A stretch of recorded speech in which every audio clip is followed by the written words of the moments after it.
Hello listeners, শুনছেন ভূতের গল্প। প্রতিবারের মতো আজকেও চলে আসলাম আপনাদের মাঝে আরও একটি ভূতের গল্প নিয়ে। তো আজকে আর বেশি কথা বাড়াবো না, আমি সরাসরি গল্পে চলে যেতে চাই। তো ঘটনাটি যেভাবে লেখা আছে আমি আপনাদেরকে সেভাবেই পড়ে শোনানোর চেষ্টা করছি। তো চলুন শুরু করি আমাদের আজকের ঘটনা।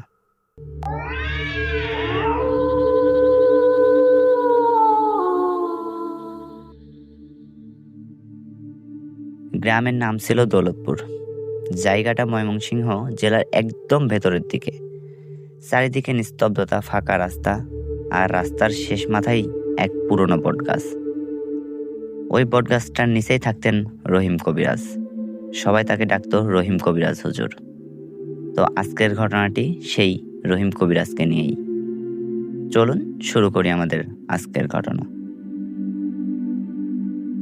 রহিম কবিরাজের আসল নাম ছিল রহিম উদ্দিন। বয়স 50-এর কাছাকাছি। মাঝারি গড়ন, সাদা পাঞ্জাবি, চোখে সবসময় একটা অদ্ভুত স্থির দৃষ্টি। গ্রামের মানুষ বিশ্বাস করত তিনি জিন ভূত তাড়াতে পারেন। কেউ অসুখে পড়লে ডাক্তার দেখানোর আগে একবার অন্তত রহিম কবিরাজের কাছে নিয়ে যাওয়া হতো। আমি তখন কলেজে পড়ি। ছুটিতে বাড়িতে এসেছিলাম। ভূতটুতের গল্প কখনোই বিশ্বাস করতাম না, কিন্তু 2018 সালের এক বর্ষার রাতে যা দেখেছিলাম তারপর থেকে আমি আর আগের মতো নেই। ঘটনাটা শুরু হয় পাশের বাড়ির রুবিনা খালার মেয়েকে নিয়ে। মেয়েটার নাম সাবিহা। বয়স মাত্র 16। শান্ত, চুপচাপ স্বভাবের একজন মেয়ে। হঠাৎ একদিন বিকেল থেকে আচরণ বদলে গেল। প্রথমে জ্বর, তারপর কাঁপুনি। রাতে সে হঠাৎ করেই গলা বদলে গেল। বলতে শুরু করলো, একটা মোটা কর্কশ গলা। রুবিনা খালা তখনই ভয় পেয়ে গেলেন। তিনি দৌড়ে আমাদের বাড়িতে এলেন। এসে বললেন, সাবিহা অন্যরকম আচরণ করছে। সাবিহার গলায় কার গলা যেন ঢুকেছে। সাবিহা কেমন অন্যরকম আচরণ করছে। আমি, বাবা, আরো কয়েকজন মিলে তাদের বাড়িতে গেলাম। ঘরে ঢুকেই একটা অদ্ভুত ঠান্ডা বাতাস অনুভব করলাম। বাইরে তখন আষাঢ়ের গরম, অথচ ঘরের ভেতরে কাঁপুনি ধরানো শীতলতা। সাবিয়া খাটের ওপর বসেছিল, চুলগুলো এলোমেলো। আমাদের দেখেই সে এমন ভাবে তাকালো যেন আমাদের চিনতে পারছে না। হঠাৎ সে বলল, এই ঘর আমার, কেউ থাকবি না এখানে। গলাটা স্পষ্ট সাবিয়ার না। আমি ভেবেছিলাম নাটক করছে হয়তো, কিন্তু মুহূর্তের মধ্যে সে খাট থেকে লাফিয়ে নামলো। তার মতো দুর্বল মেয়ের পক্ষে এত জোরে লাফানো সম্ভব নয়। 4 জন মিলে তাকে ধরতে গেলাম। সে এমন জোরে ছুঁড়ে ফেললো আমাদের, যেন আমরা কাগজের পুতুল হয়ে গেলাম। সবাই এক বাক্যে বলল, রহিম কবিরাজকে ডাকো। রাত তখন প্রায় 10:30 হবে। বৃষ্টি ঝরছে টিপটিপ করে। আমি নিজে দৌড়ে গেলাম বটতলার দিকে। রহিম কবিরাজ যেন আগে থেকেই সবকিছু জানতেন। দরজার সামনে দাঁড়িয়েছিলেন রহিম কবিরাজ। আমি কিছু বলার আগেই কবিরাজ আমাকে বললেন, সাবিয়ার জন্য এসেছিস, তাই তো? আমার বুক ধপ করে কেঁপে উঠল। আমি তো কিছুই বলিনি কবিরাজকে। তিনি আমাকে বললেন, আচ্ছা ঠিক আছে, তুই এখানে দাঁড়া, আমি আসছি। তিনি এই বলে ঘরের ভেতর থেকে লাল কাপড়ে মোড়ানো ব্যাগ বের করে আনলেন। ভেতরে ছিল কিছু তাবিজ, 1 বোতল পানি আর কোরআনের একটি ছোট্ট কপি। তিনি ধীরে ধীরে আমাদের সঙ্গে সাবিয়াদের বাড়ি দিকে রওনা হলেন। ঘরে ঢুকেই তিনি থমকে দাঁড়ালেন। চোখ বন্ধ করে কিছুক্ষণ চুপ করে থাকলেন। তারপর নিচু গলায় বললেন, এটা সাধারণ জিন নয় রে, অনেক পুরনো জিন। সাবিয়া তখন খাটের কোণে বসে নিজে নিজে হাসছে। সেই হাসি শুনলে গা শিউরে ওঠে। রহিম কবিরাজ সামনে গিয়ে বসে পড়লেন। কোরআন খুলে আয়াত শুরু করলেন। হঠাৎ সাবিয়া চিৎকার করে উঠল, চুপ কর শয়তান, চুপ কর, এই নাম নিস না। সাবিয়ার চোখ দুটো সাদা হয়ে গিয়েছিল। আমি নিজের চোখকে বিশ্বাস করতে পারছিলাম না। সাবিয়া মাটিতে পড়ে ছটফট করতে লাগলো। ঘরের বাতাস ভারী হয়ে উঠল। কেরোসিন বাতির আলো বারবার ধপধপ করে নিভে যাচ্ছে। রহিম কবিরাজ গম্ভীর গলায় বললেন, কে তুই? কেন এই মেয়ের গায়ে উঠেছিস? সাবিয়ার মুখ দিয়ে তখন উত্তর এলো, এই জমি আমার ছিল, আমার কবরের ওপর ঘর বানাইছে, ছাড়বো না কাউকে, সবাইকে মেরে ফেলবো। সবাই অবাক হয়ে একে অপরের দিকে তাকালাম। সাবিয়াদের বাড়িটা সত্যিই নতুন বানানো। আগে এখানে একটা পরিত্যক্ত জমি ছিল, ঝোপঝাপে ভরা। রহিম কবিরাজ বললেন, মিথ্যা বলিস না, তোর জায়গা অন্যত্র। আল্লাহর নামে বলছি, বের হয়ে যা। তিনি বোতলের পানি সাবিয়ার গায়ে ছিটেলেন। সাথে সাথে সে যেন এমন চিৎকার দিয়ে উঠল যে আমার কান বন্ধ হয়ে গেল। ঘরের জানালা নিজে নিজেই কাঁপতে লাগলো। বাইরে হঠাৎ ঝড় শুরু হলো। সাবিয়া উঠে দাঁড়িয়ে এমনভাবে হাসলো যেন দুজন মানুষের গলা একসাথে। তুই আমাকে চিনিস না রহিম, সে বলল। তোকে আগেও দেখেছি। এই কথায় রহিম কবিরাজের মুখ এক মুহূর্তের জন্য ভয়ের ছায়া দেখেছিলাম, কিন্তু তিনি নিজেকে সামলে নিয়ে আরো জোরে আয়াত পড়তে লাগলো। হঠাৎ সাবিয়া মাটিতে ধপ করে পড়ে গেল। পুরো শরীর শক্ত হয়ে গেল। আমরা ভাবলাম হয়তো শেষ। রুবিনা খালা কান্নায় ভেঙে পড়লেন। রহিম কবিরাজ তার কপালে হাত রেখে চোখ বন্ধ করলেন। প্রায় 5 মিনিট একদম নিস্তব্ধতা, সবকিছু শুধু বৃষ্টি শব্দ আসছিল। তারপর সাবিয়া ধীরে ধীরে চোখ খুলল। এবার তার চোখে স্বাভাবিক। কাপা গলায় বলল, আম্মু, খুব ভয় পেয়েছি আমি। সবাই হাঁপ ছেড়ে বাঁচল। রহিম কবিরাজ বললেন, ঘরের উত্তর কোণটা খুঁড়ে দেখো, যা পাবে দাফন করে দিও। পরের দিন সকালে আমরা কয়েকজন মিলে সেই জায়গায় খুঁড়লাম। মাটি 1 হাত খুঁড়তেই একটা পুরনো হাড়ের টুকরো আর মরেছে ধরা লোহার বালা বের হয়ে এলো। দেখে সবার গাও শিউরে উঠল। গ্রামের ইমাম সাহেবকে ডেকে এনে যথাযথভাবে সেগুলো দাফন করে দিলাম। ঘটনার পর সাবিয়া পুরোপুরি স্বাভাবিক হয়ে যায়। সে নাকি কিছুই মনে করতে পারে না, শুধু বলে কয়েকদিন ধরে সে স্বপ্নে দেখত এক বৃদ্ধ মানুষ তাকে ডেকে বলছে, আমার জায়গা ছাড়, আমার জায়গা ছাড়। সবাই রহিম কবিরাজের প্রশংসা করতে লাগলো। কিন্তু গল্প এখানেই শেষ নয়। গল্প এখান থেকে আবার শুরু। ঘটনার 3 দিন পর আমি আবার বটগাছের নিচে গেলাম। রহিম কবিরাজ একা বসেছিলেন। তার মুখ খুব ফ্যাকাশে। আমি বললাম, হুজুর, সব কি ঠিকঠাক? তিনি ধীরে ধীরে বললেন, সব ঠিক হয়নি রে বাবা, এখনো সবকিছু ঠিক হয়নি। আমার বুক ধক করে উঠল। মানে কি বলছেন হুজুর এসব? তিনি তাকালেন বটগাছের ওপরের দিকে, ফিসফিস করে বললেন, ওটা পুরোপুরি যায়নি এখনো, শুধু জায়গাটা বদলাইছে। ঠিক তখনই বটগাছের ডালগুলো হঠাৎ করে দুলে উঠল, অথচ বাতাস ছিল না। আমার কানে ভেসে এলো খুব চেনা একটা হাসি, সেই কর্কশ দৈত্য গলা। আমি ঘুরে তাকালাম, কেউ নেই, কিন্তু স্পষ্ট অনুভব করলাম আমাদের দুজনকে কেউ দেখছে। রহিম কবিরাজ উঠে দাঁড়ালেন, বললেন, তুই আজ থেকে সন্ধ্যার পর একা বাইরে যাবি না। আমি হাসার চেষ্টা করলাম, কিন্তু গলা শুকিয়ে গেল। সেই রাতেই আমি এক অদ্ভুত স্বপ্ন দেখলাম আমি বটগাছের নিচে দাঁড়িয়ে আছি। রহিম কবিরাজ মাটিতে পড়ে আছেন, আর তার উপর ঝুঁকে আছে এক ছায়ামূর্তি। হঠাৎ ছায়াটা মুখ তুলে তাকালো। তার চোখ দুটো সাদা, আর সে বলল, এবার তোরা পালা। ঘুম ভেঙে দেখি আমার ঘরের দরজা অল্প খোলা। জানালার বাইরের বটগাছটা দেখা যায়, ডালগুলো ধীরে ধীরে দুলছে। পরের দিন ভোরে খবর এলো রহিম কবিরাজকে বটগাছের নিচে অচেতন অবস্থায় পাওয়া গেছে। শরীরের কোনো আঘাত নেই, কিন্তু মুখে ভয়ের ছাপ। তাকে দ্রুত হাসপাতালে নেওয়া হয়। 3 দিন পর তিনি মারা গেলেন। ডাক্তাররা বললেন হার্ট অ্যাটাক করছে, কিন্তু আমি জানি সেই রাতে আমি যা শুনেছিলাম তা কেবল স্বপ্ন ছিল না। এখনো যখন বাড়ি যাই, সন্ধ্যার পর বটগাছের দিকে তাকাই না। গ্রামে নতুন কবিরাজ এসেছে, কিন্তু কেউ আর আগের মতো নিশ্চিন্ত নয়। মাঝে মাঝে গভীর রাতে বাতাসহীন সময়েও বটগাছের ডাল দুলতে থাকে, আর দূর থেকে ভেসে আসে সেই পরিচিত হাসি। যদি কখনো দৌলতপুর যাও, বটগাছটার নিচে দাঁড়িয়ে কান পেতে শুনো, হয়তো তুমিও শুনতে পাবে, এই জায়গাটা আমার, এই জায়গাটা আমার। এমন করেই ফিসফিস করে শব্দ আসে ভেসে। তো যাই হোক লিসেনার্স, শুনছিলেন প্রথম ঘটনা। আমরা চলে যাব আমাদের দ্বিতীয় ঘটনায়। তো দ্বিতীয় ঘটনাটি যাবার আগে আপনাদের কাছে আমার ছোট্ট একটি রিকোয়েস্ট, এখনও যারা আমার চ্যানেলটি সাবস্ক্রাইব করেননি, অবশ্যই দয়া করে আমার চ্যানেলটি সাবস্ক্রাইব করবেন। আর আমার গল্প পড়াতে অবশ্যই ভুল ত্রুটি হয়, আমি বিশ্বাস করি মানুষ মাত্রই ভুল। সবাই ক্ষমা সুন্দর দৃষ্টিতে দেখবেন আমাকে, আর চ্যানেলটি সাবস্ক্রাইব করে আমার পাশে থাকবেন। সবাই আমাকে সাপোর্ট করবেন, বেশি বেশি ভূতের গল্প পাওয়ার জন্য আমাকে সবাই সাপোর্ট করবেন। তো বেশি দেরি করব না, চলুন চলে যাই আমাদের পরবর্তী ঘটনায়।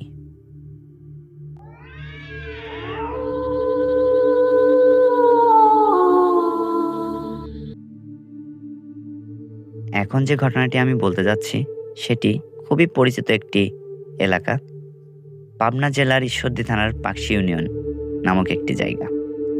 তো যদি কেউ চিনে থাকেন অবশ্যই কমেন্ট বক্সে জানাবেন। তো চলুন শুরু করি আমাদের পাকশি এলাকার ঘটনা। কি আছে সেই ঘটনায়? চলুন শুরু করছি ঘটনাটি। পাকশির লোকেরা আজও সন্ধ্যার পর কিছু রাস্তা এড়িয়ে চলেন, বিশেষ করে পাকশি রেল কলোনি হার্ডিংস ব্রিজের নিচের দিকে যে পুরনো কাঁচা রাস্তা গেছে সেই পথটা। দিনের বেলা সবকিছু স্বাভাবিক, স্কুলের ছেলেমেয়েরা সাইকেল চালায়, জেলেরা জাল শুকায়, রেলওয়ের কর্মীরা হাঁটাহাঁটি করে, কিন্তু রাত নামলেই বাতাসে যেন এক অন্যরকম ভারী গন্ধ ভেসে ওঠে, পচা কাদা আর ভেজা লোহার মিশ্রণ। তো ঘটনাটি আজ থেকে প্রায় 10 বছর আগের ঘটনা। আমার মামাতো ভাই রাশেদ তখন পাকশি রেলওয়ে হাইওয়ে স্কুলে পড়তেন। সে থাকতো রেল কলোনির কোয়ার্টারে। পরীক্ষার সময় পড়াশোনার চাপ বেশি থাকায় প্রায় রাত জেগে পড়তেন। সেদিনও তাই করছিল। রাত তখন প্রায় 12:30 হবে। বাইরে ঝিরঝির করে বৃষ্টি পড়ছিল, আর দূরে পর্দার দিক থেকে ট্রেনের হুইসেল শোনা যাচ্ছিল। রাশেদ জানালার পাশে বসে পড়ছিল। হঠাৎ তার চোখ বন্ধ করে কলোনির শেষ মাথার বড় কদম গাছটার দিকে পড়ল। বৃষ্টির ফোঁটায় গাছটা দুলছিল, কিন্তু সে স্পষ্ট দেখল গাছের নিচে কেউ দাঁড়িয়ে আছে, সাদা কাপড় পরা, মাথা নিচু করে।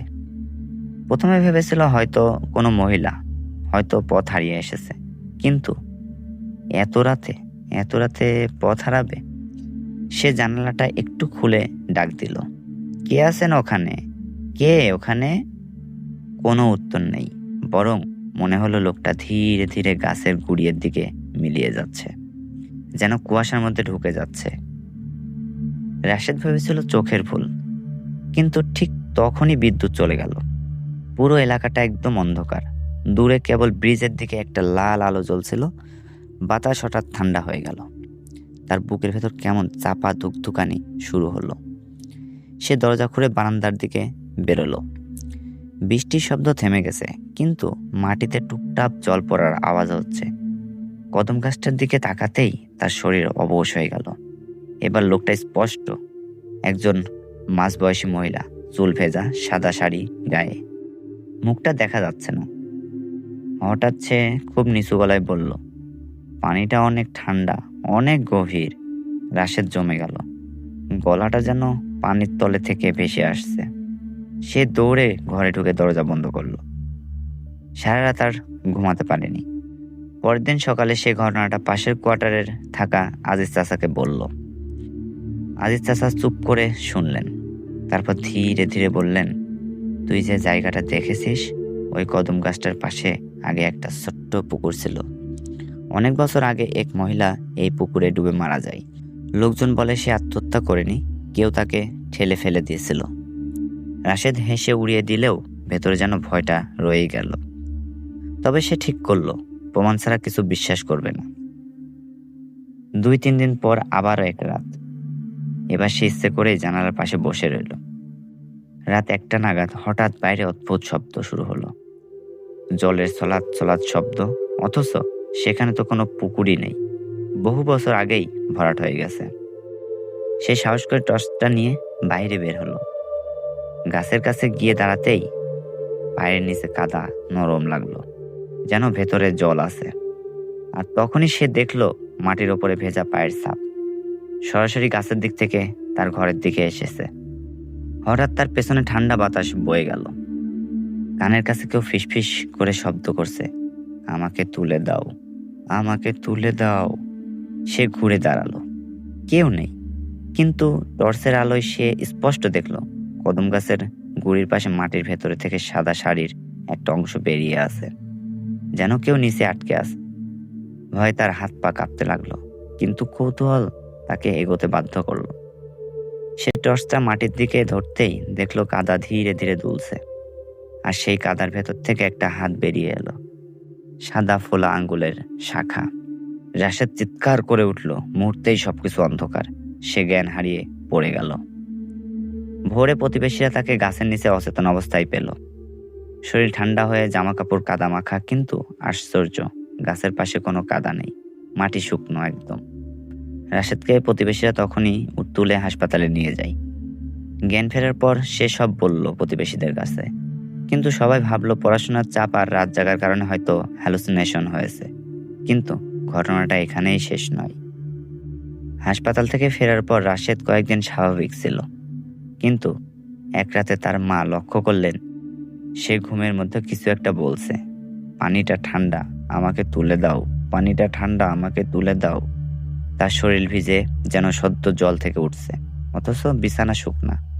পরের দিন আজিজ চাচা আবার এলেন। তিনি বললেন, এভাবে চললে হবে, ওর ওপর ভর করছে। লোকাল মসজিদের ইমাম ডাক দিল। ইমাম সাহেব দোয়া পড়ে ফু দিলেন, কিন্তু রাশেদ হঠাৎ অন্য গলায় কথা বলা শুরু করলো, একজন নারীর গলা। আমাকে কেন ঠেলে ফেললে? আমি তো কিছু করিনি, আমাকে কেন ফেলে দিলে পুকুরে? ঘরে সবাই শিউরে উঠল। ইমাম সাহেব কড়া গলায় বললেন, কে তুই? কে? উত্তর এলো, আমার নাম রুবিনা, আমি এখানেই থাকতাম, ওরা আমাকে মেরে ফেলেছে। আজিজ চাচার মুখে ফ্যাকাশে। তিনি ধীরে ধীরে বললেন, রুবিনা নামটা তো আমি শুনেছি। 30 বছর আগে রেলওয়ের এক কর্মচারীর বউ ছিল, হঠাৎ নিখোঁজ হয়ে যায়। পরে সবাই বলে বাপের বাড়ি চলে গেছে। ইমাম সাহেব কোরআনের আয়াত পড়তে থাকলেন। রাশেদের শরীর কাঁপতে লাগলো। হঠাৎ সে জোরে চিৎকার করে অজ্ঞান হয়ে গেল। সেই রাতের পর থেকে আর কখনো রাশেদ ওই মহিলাকে দেখিনি। কিন্তু ঘটনার 2 মাস পর রেলওয়ে কলোনির পুরনো নথি কাটতে গিয়ে সত্যি জানা গেল রুবিনা নামের একজন মহিলার নিখোঁজ ডায়েরি হয়েছিল। আর যেদিন সে হারিয়ে যায় সেদিন গভীর রাতে ব্রিজের দিক থেকে জলের শব্দ শোনা গিয়েছিল। আরও ভয়ঙ্কর বিষয় হলো, কদম গাছটার গোড়া খুঁড়ে যখন নতুন ড্রেন বানানো হচ্ছিল, শ্রমিকরা সেখানে পুরনো শাখা আর শাড়ির ছেঁড়া অংশ পায়। পুলিশ এলেও প্রমাণের অভাবে কিছুই করা যায়নি। এখনো যারা হার্ডিংস ব্রিজের দিকে রাতে যায় তারা বলে বৃষ্টির রাতে কদম গাছটার নিচে সাদা শাড়ি পরা এক মহিলা দাঁড়িয়ে থাকে, মাথা নিচু করে। কেউ কাছে গেলে শুধু একটা কথাই বলে, পানিটা অনেক ঠান্ডা, পানিটা অনেক ঠান্ডা। আর সবচেয়ে অদ্ভুত ব্যাপার, পুকুরটা বহু বছর আগেই ভরাট হয়েছে, তবু মাঝে মধ্যে মাটির নিচ থেকে জলের ছলাৎ ছলাৎ শব্দ ভেসে আসে। পাকশি লোকেরা বলে কিছু সত্য কখনো মাটির নিচে চাপা থাকে না। যেমন চাপা থাকেনি রুবিনার গল্পও এমন।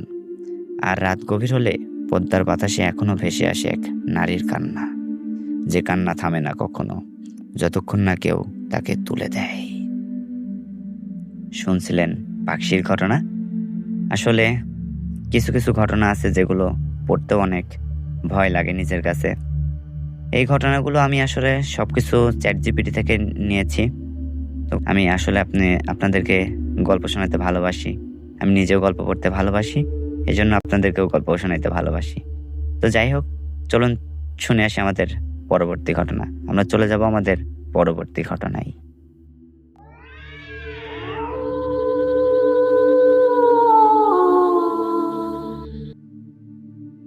গভীর রাত, আকাশে কোনো চাঁদ নেই, মেঘের ফাঁকে ফাঁকে শুধু ফ্যাকাশে আলো। সময়টা তখন প্রায় 12টা পেরিয়েছিল। শীতের শেষের দিকে কুয়াশা নেমে এসেছে গ্রাম জুড়ে। আমি তখন ছিলাম খুলনা জেলার এক ছোট্ট গ্রামে।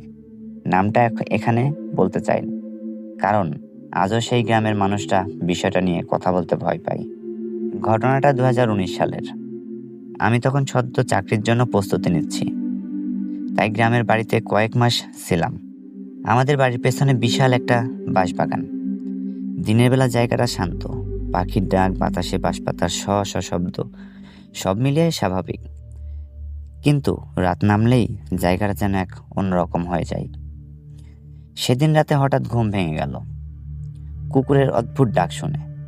সাধারণত কুকুররা ঘেউ ঘেউ করে, কিন্তু সেদিন রাতে কুকুর একটানা কাদার মতো শব্দ করলো। ঘড়ির দিকে তাকিয়ে দেখি 12টা 17 বাজে। ঘরের ভেতরে অদ্ভুত ঠান্ডা লাগছিল। জানালার ফাঁক দিয়ে দেখি কুয়াশার ভেতরে বাঁশবাগানের দিকটা ধোঁয়াটে সাদা হয়ে আছে। হঠাৎ কানে এলো খসখস একটা শব্দ, যেন কেউ শুকনো পাতার ওপর দিয়ে হেঁটে যাচ্ছে। প্রথমে ভেবেছিলাম চোর হবে, কিন্তু আমাদের কুকুরগুলো বাঁশবাগানের দিকেই তাকিয়ে দাঁড়িয়ে আছে, এগোচ্ছে না কোথাও, তাদের লেজ গুড়ানো। কৌতূহল আর অদ্ভুত ভয় মিশিয়ে আমি দরজা খুলে বারান্দায় এলাম। বাতাস নেই কোথাও, অথচ বাঁশবাগানগুলো দুলছে কেমন যেন। খটখট শব্দ হচ্ছে। মনে হচ্ছিল কেউ ওপর থেকে বাঁশ আঘাত করছে।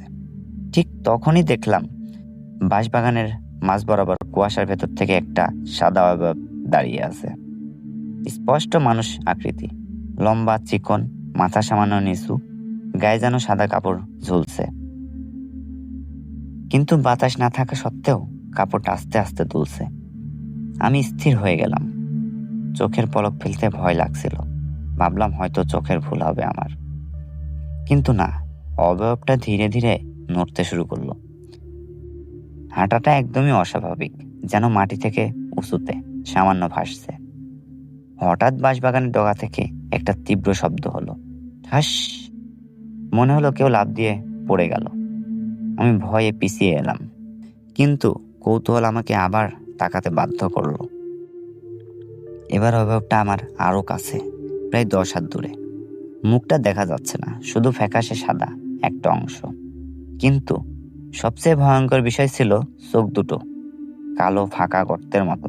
কোনো আলো নেই, কোনো প্রাণ নেই। আমি চিৎকার করতে চাইলাম, কিন্তু গলা দিয়ে শব্দ বের হলো না। বুকে ধরফর করছে, মনে হচ্ছিল কেউ আমার বুকের ওপর চাপ দিয়ে বসে আছে। হঠাৎ মনে পড়লো দাদির কথা। তিনি বলতেন এই বাঁশবাগানে নাকি একসময় এক মহিলা আত্মহত্যা করেছিলেন। তার স্বামী তাকে নির্যাতন করত। এক গভীর রাতে তিনি সাদা শাড়ি পরে গলায় দড়ি দেন। তারপর থেকে মাঝে মধ্যে সাদা ছায়া দেখা যায় এখানে।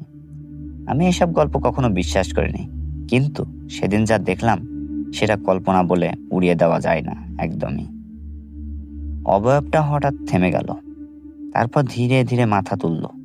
আমি স্পষ্ট অনুভব করলাম সে আমাকে দেখছে, আমার চোখের দিকে তাকিয়ে আছে।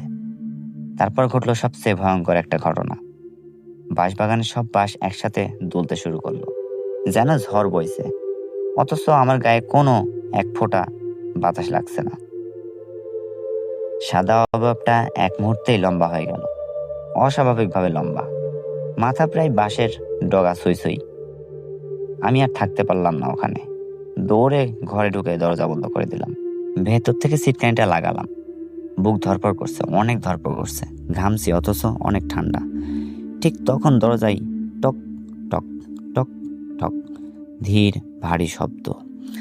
আমি জানি আমাদের বাড়ির সবাই গভীর ঘুমে, এই সময় কেউ বাইরে থাকবে না, আমাকে কেউ ডাকবে না।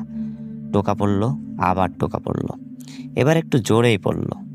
দরজা খোল, দরজা খোল, দরজা খোল। মহিলা কণ্ঠ, খুব নিচু কর্কশ, কিন্তু পরিষ্কার। আমার শরীর অবশ হয়ে গেল, যেন আমি হাত পায়ে কোনো শক্তিই পাচ্ছি না। আমি চিৎকার করে উঠলাম। সেই চিৎকারে বাবা মা জেগে গেলেন। তারা দৌড়ে এলেন, দরজা খুলে দেখলেন আমি কাঁপছি, বাইরে কেউ নেই। সকালে সবাই মিলে বাঁশবাগানে গেলাম। যেখানে অবয়বটা দাঁড়িয়েছিল সেখানে মাটির ওপর গোল দাগ, যেন ভারী কিছু দীর্ঘক্ষণ দাঁড়িয়েছিল। চারপাশে শুকনো পাতা চেপ্টে হয়ে আছে। আমার বাবা প্রথমে বিশ্বাস করেনি আমার কথাগুলো, কিন্তু সেই রাতের পর থেকে প্রায় 1 সপ্তাহ আমাদের কুকুরগুলো রাতে বাঁশবাগানের দিকে তাকিয়ে কাঁদত। কেউ আর রাতে ওই পথে যেত না। কয়েকদিন পর পাশের বাড়ির কাকু বললেন তিনিও নাকি মাঝরাতে সাদা কাপড় পরা কাউকে দেখছেন এখানে। ভেবেছিলেন চোর, কিন্তু কাছে যেতেই অদৃশ্য হয়ে যায়। আমি শহরে চলে আসি কিছুদিন পর। ভেবেছিলাম সব ভুলে যাব, কিন্তু মাঝে মাঝে গভীর রাতে হঠাৎ ঘুম ভেঙে যায়। কানে আসে সেই খসখস শব্দ। মনে হয় কেউ জানালার বাইরে দাঁড়িয়ে আছে। সবচেয়ে অদ্ভুত ব্যাপার, সেদিন রাতের পর থেকে আমি আয়নায় নিজের প্রতিবিম্ব দেখলে 1 সেকেন্ডের জন্য মনে হয় আমার পেছনে সাদা একটা ছায়া দাঁড়িয়ে আছে। তাকাতেই মিলিয়ে যায়। আমি জানি না সেটা সত্যিই ভূত ছিল নাকি কোনো অজানা মানসিক বিভ্রাম্য, কিন্তু আমি নিশ্চিত ছিলাম সেদিন রাতে বাঁশবাগানে আমি একা ছিলাম না। এখনো গ্রামে গেলে রাত নামার আগেই বাড়ির দরজা জানালা বন্ধ করা হয়। বাঁশবাগানের দিকে কেউ তাকায় না। আর আমি আজও গভীর রাতে সাদা কাপড় পরা কাউকে দেখলে শিউরে উঠি। কারণ আমি জানি কিছু কিছু অবয়ব শুধু গল্প নয়, কিছু কিছু সাদা ছায়া সত্যি অপেক্ষা করে গভীর রাতে বাঁশবাগানের ভেতরে। তো লিসেনার্স, শুনছিলেন ভূতের গল্প। কেমন লাগছে আপনাদের কাছে আমাদের ঘটনাগুলো অবশ্যই কমেন্ট করে জানাবেন। আর এই ঘটনাটি অবশ্যই আমি চ্যাটজিপিটি থেকে নিয়েছি। এই ঘটনাগুলো নিজে পড়ি, এই জন্য আপনাদের সাথে শেয়ার করি। তো কেমন লাগে আপনাদের কাছে অবশ্যই আপনাদের মূল্যবান কমেন্ট করে জানাবেন। চলে যাব আমাদের পরবর্তী ঘটনায়। তো চলুন চলে যাওয়া যাক আমাদের পরবর্তী ঘটনায়।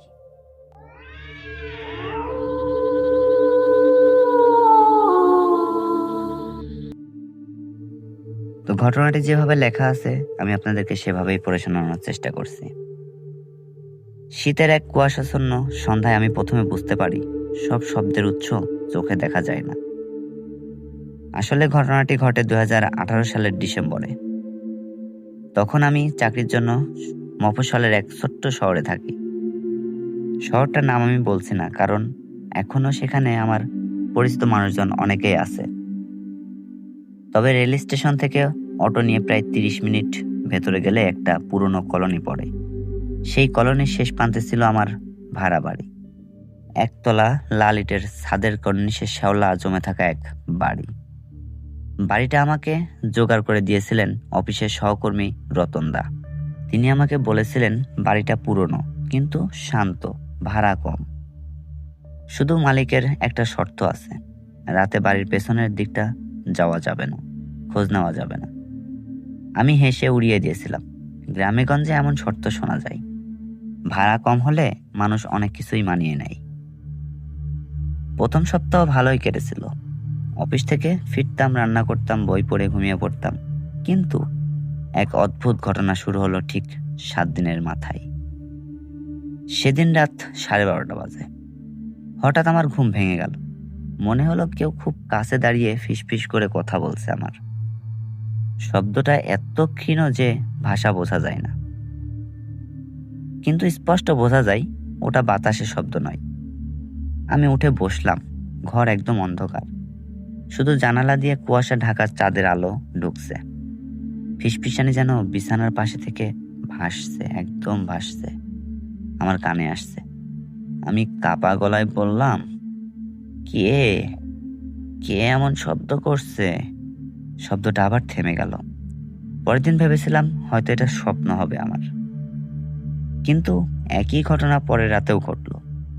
এবার শব্দটা একটু স্পষ্ট, যেন কেউ বলছে, শোনা যায়, শোনা যায় আমার কথা, শোনো, আমার কথাটা একটু শোনো।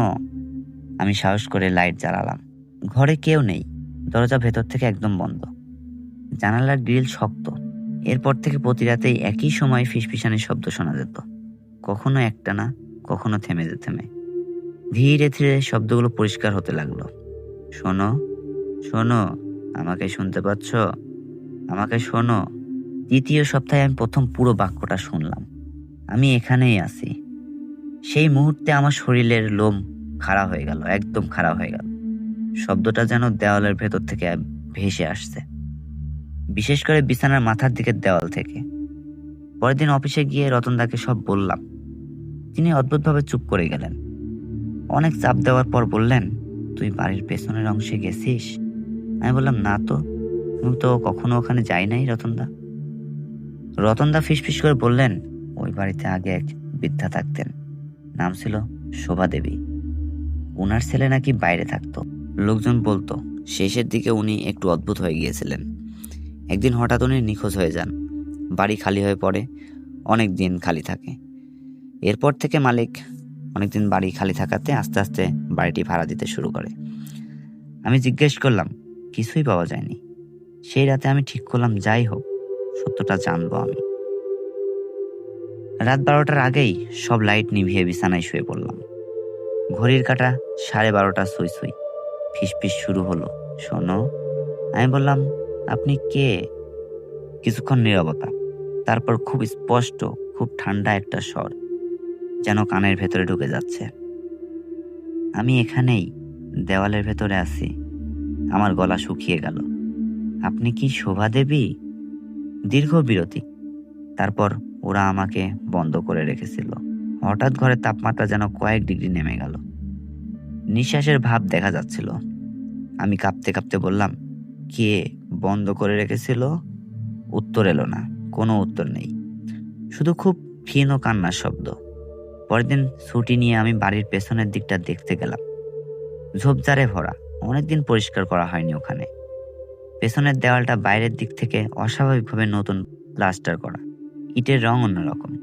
হঠাৎ আমার মনে পড়ল ফিসফিসানির শব্দটা সবসময় বিছানার মাথার দিকের দেওয়াল থেকেই আসে। সেই দেওয়ালটাই বাইরে ওই নতুন প্লাস্টারের অংশ। সন্ধ্যায় আমি এক রাজমিস্ত্রিকে ডেকে আনলাম। অজুহাত দিলাম দেওয়ালে নাকি স্যাঁতস্যাঁতে ধরেছে। তিনি হাতুড়ি দিয়ে আলতো চাপ দিতেই ভেতর থেকে ফাঁপা শব্দ এলো। মিস্ত্রি বলল, ভাই, ভেতরে ফাঁপা আছে মনে হচ্ছে।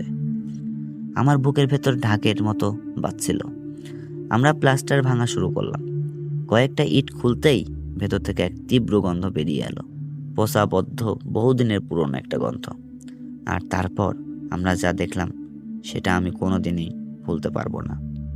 ভেতরে কংক্রিটের সরু ফাঁকা জায়গায় কুঁজো হয়ে বসে থাকা একটা কঙ্কাল। পরনে ছিল একটা ছেঁড়া শাড়ি। হাত দুটো যেন দেওয়ালে আঁচড় কেটেছিল। নখের দাগ এখন স্পষ্ট। মিস্ত্রি চিৎকার করে বাইরে দৌড়ে চলে গেল। আমি স্থির হয়ে ওখানেই দাঁড়িয়ে রইলাম। কঙ্কালের মুখের হাড় যেন আমার দিকে তাকিয়ে আছে। সেই মুহূর্তে আমার কানের পাশে খুব ধীরে একটা স্বর ভেসে এলো, এবার তুমি শুনেছো? আমি পিছনে তাকালাম, কেউ নেই। পুলিশ এলো। তদন্তে জানা গেল বহু বছর আগে শোভাদেবীর ছেলে বাড়ি বিক্রি করার আগে দেয়াল মেরামত করেছিল। তারপর সে শহর ছেড়ে চলে যায়। প্রতিবেশীরা বলেছিল মা নাকি বৃদ্ধাশ্রমে গেছে, কিন্তু সত্যিটা দেয়ালের ভেতরেই আটকে ছিল। পোস্টমর্টমের রিপোর্টে বলেছিল মৃত্যু শ্বাসরুদ্ধ।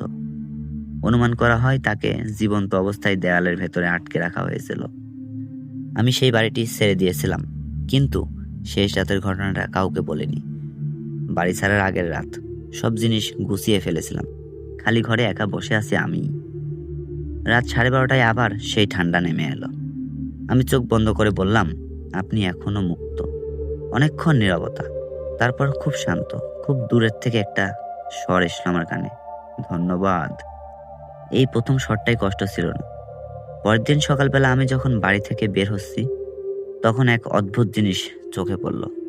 বিছানার মাথার দিকের দেয়ালে যেখানে ইট ভাঙা হয়েছিল, সেখানে ভেতরের পুরনো সিমেন্টের ওপর আঙ্গুল দিয়ে লেখা একটা শব্দ। ধুলো জমে থাকার কথা, কিন্তু লেখা ছিল শোনা হয়েছে। আমি হাত বুলিয়ে দেখলাম লেখাটা ধীরে ধীরে মিলিয়ে গেল। আজও মাঝরাতে হঠাৎ ঘুম ভেঙে গেলে আমি কখনো কখনো সেই ফিসফিসানি শুনতে পাই। খুব ক্ষীণ, খুব দূরের, কিন্তু এখন আর ভয় লাগে না। কারণ আমি জানি সব অদৃশ্য আত্মা ভয় দেখাতে চায় না। কেউ কেউ শুধু চায় শান্তি। তাদের গল্পটা কেউ একবার সত্যি করে শুনুক। তো এই ছিল ঘটনা। আজকের ঘটনাগুলো আপনাদের কাছে কেমন লাগলো অবশ্যই কমেন্ট করে জানাবেন। তো লিসেনার্স, আসলে আমার গল্পগুলো পড়ার মধ্যে যদি কোনো ভুল ত্রুটি হয়ে থাকে, সবাই ক্ষমা সুন্দর দৃষ্টিতে দেখবেন। আর আমি আবারও বলছি, এই ঘটনাগুলো আমি সবসময় চ্যাটজিপিটি থেকে নিয়ে থাকি, কারণ এই গল্পগুলো পড়তে আমিও পছন্দ করি, আপনাদেরকেও কেউ শোনাতে পছন্দ করি। মানে আমি চাই আমিও পড়ি, সাথে আপনাদেরকেও শেয়ার করি। এই জন্যই আপনাদেরকে গল্পগুলো পড়ে শোনাই। তো সবাই ভুল ত্রুটি হলে ক্ষমা সুন্দর দৃষ্টিতে দেখবেন। আজকের এপিসোড এখানেই শেষ করব। সবাই ভালো থাকবেন, সুস্থ থাকবেন। কথা হবে, গল্প শোনানো হবে পরবর্তী কোনো এপিসোডে। সে পর্যন্ত সবাই ভালো থাকবেন, সুস্থ থাকবেন। আজকে এখানেই বিদায় নিচ্ছি। আল্লাহ হাফেজ, টাটা।